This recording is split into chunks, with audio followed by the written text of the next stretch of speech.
A Battlefield 2042 bug got even worse. The next-gen upgrade for GTA 5 is here, a new patent for EA could fix server issues forever, and much more on Today in Gaming. Hey guys, LevelCap here, and a bug in Battlefield 2042 may have gotten worse with the latest update. This particular bug spawns players in the opposite team's deployment at the start of a round. Since it's technically out of bounds, the game kills you and forces you to respawn once again.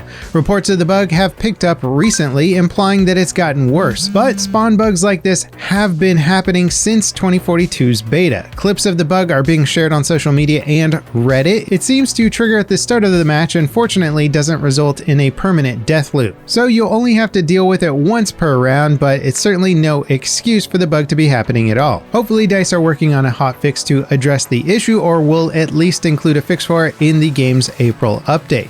They just launched a hotfix for Xbox One players that fixed crashes and other problems caused by the 3.3 update. Without a doubt, Battlefield 2042 is having a rough go of it, and it's hard to say whether or not the April patch will improve things in any sort of substantial way. There is talk about attachment weapon overhaul and more vehicle balance, but without new content, it's hard to see how that's going to bring players back into the game. The next-gen edition of Grand Theft Auto V is here. It splits GTA 5 and GTA Online into standalone titles and offers 3 different modes. A resolution mode offers 4K at 30 FPS, a performance mode that prioritizes 60 FPS, and ray tracing options. Compared to the last-gen console versions, the resolution bump and 60 FPS output are the most obvious upgrades. Beyond that, it basically looks like the original PC version with improved textures and slightly better lighting. And while it's great to see GTA 5 supported by Rockstar on the latest generation of consoles, it is disappointing that we didn't get a proper remaster like some were hoping that the upgrade would be.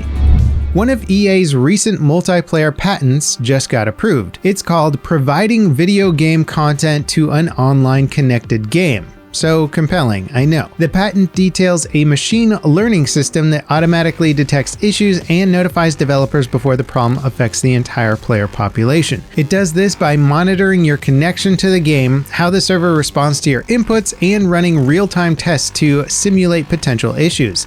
And the practical applications are pretty cool. Imagine you're playing Apex Legends or FIFA and suddenly your game starts lagging like crazy. And while it could be your internet connection, it could also be the server hosting your match. EA's machine learning tool will detect this instability, simulate the problem in real time, and tell the developers if a server is misbehaving and which one specifically is having problems. The big benefit of this system is that it can simulate the problem itself, detect issues, and alert the devs before the problem spreads to the whole player base. In an ideal future, tools like this could potentially reduce, if not eliminate, most server connectivity issues. Extraction Royale Hunt Showdown is getting a new patch that improves performance. Players took an FPS hit following the game's 1.7 update back in November. Update 1.8 will fix the issue and is currently available on Hunt's PC test server. It'll go live for the retail build of the game soon, provided that no critical problems are discovered. 2 new guns are also available on the test server, but they'll launch after the 1.8 update. AMD's latest CPU may be a sign that hardware pricing and availability are returning to normal. The Ryzen 7 5800X 3D launches on April 20th for a pretty budget-friendly $450. This is AMD's first CPU to utilize their new 3D stacking V-cache design and essentially packs more memory for the CPU to buffer tasks with. The result of this improved buffer capacity is a 15% performance boost compared to the existing 5900X, which is currently the same price thanks to recent price drops. And that's with only 8 cores compared to the 5900X's 12. AMD are putting this 3D stacking technology in their future CPUs, so you can expect some pretty incredible performance out of their future products.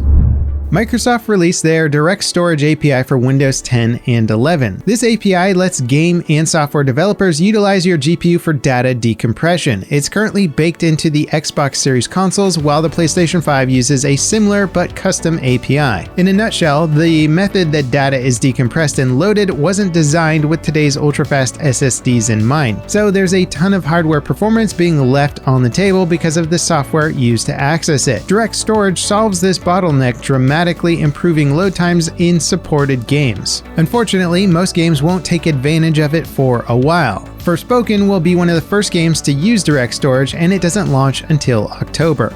Widespread adoption will probably happen quickly once the ball gets rolling. In other Windows-related news, Valve Steam Deck drivers for Windows are proving to be a little half-baked. Reviews highlight several issues with the drivers like unintuitive control mapping, poor performance, and a variety of missing features like audio output via the device's headphone jack. Valve will likely address all of these issues, but for now, it's recommended that you stick with a pre-installed Steam OS. The big appeal of running Windows on the Steam Deck is that you can play, well, any PC title. Alternatively, Steam OS runs on Linux, and despite Valve's efforts, not every game is compatible yet. Once Valve gets their Windows drivers more refined, switching between SteamOS and Windows might make a ton of sense depending on the games that you play. Year 7 Season 1 is here for Rainbow Six Siege. It adds a new defender named Azami, and she's already proving to be incredibly powerful. She packs 5 kuni blades that can be thrown to create bulletproof covers on surfaces. They cover holes and expand beyond the edges of surfaces to create new cover. In other words, she can basically place a shield anywhere on the map. The good news is that they're easily countered with explosives or even melee. It seems very likely that the devs will reduce the number of kuni blades in a future patch. A bug in Apex Legends forced the developers to take Kings Canyon out of rotation. The Battle Royale's launch map is kicking players when loading, taking the entire server along with it.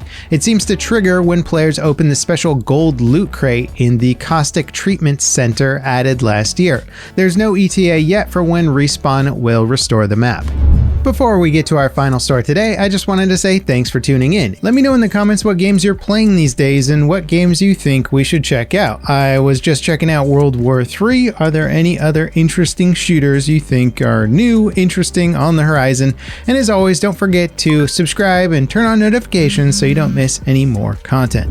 Halo Infinite's latest limited time mode puts a new spin on a classic experience. Tactical Ops is the game's take on SWAT, the iconic burst rifle no shields mode from past Halos. Tactical Ops gives players a sidearm, and the new limited time experience rotates between the Sidekick pistol and Mangler. Both guns mix up the flow of combat in fun ways, making the mode more fast-paced while still rewarding smart play.